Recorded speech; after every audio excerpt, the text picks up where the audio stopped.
Yeah, I remember I was at one of your mediumship nights, and one of the things in my past that's always hung over me was how my grandmother didn't love me, and basically I didn't think she liked me at all. And it came about in one of the mediumship nights that, and nobody knew this too, that I was in a fire. But during the fire I had succumbed to the flames, the smoke, and at that point in my life I felt like giving up. And something grabbed me, and I thought it might have been a fireman. And for years I've wondered about that. What picked me up off the floor? And I had not told anybody about this, but it came out in your mediumship night that my grandmother and my mother was the ones that picked me up from the fire. And it made me realize that, wow, there's really something to, and that's validation.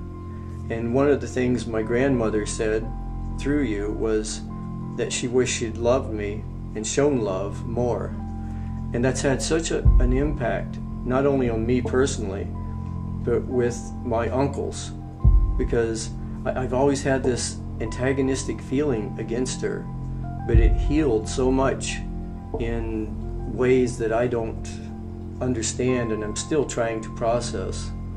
But that's a good example of the healing power of just information coming from that realm.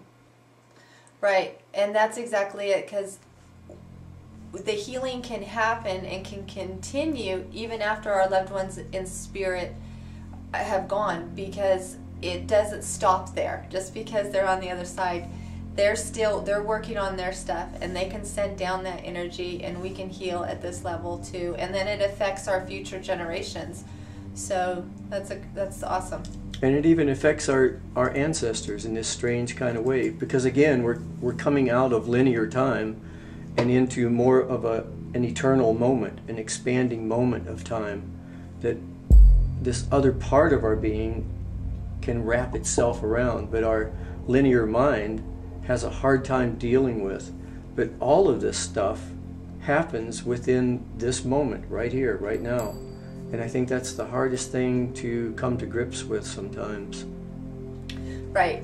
I've already started to teach my kids that time's not real. I mean, of course they got to be at school on time, but we can morph time. Who's to say, you know, what time is? So, yeah, that's right. So what would you have to say to anybody watching this right now? What would be the most meaningful thing that you could say to them? That to realize that they are a divine being, that we are not separate in this world, that we are connected to everyone and everything, and to recognize themselves as that spiritual being in the human body. And when they put that first, everything in their world changes. All right, Mary Kay. Well, thank you for sharing with us. Thank you.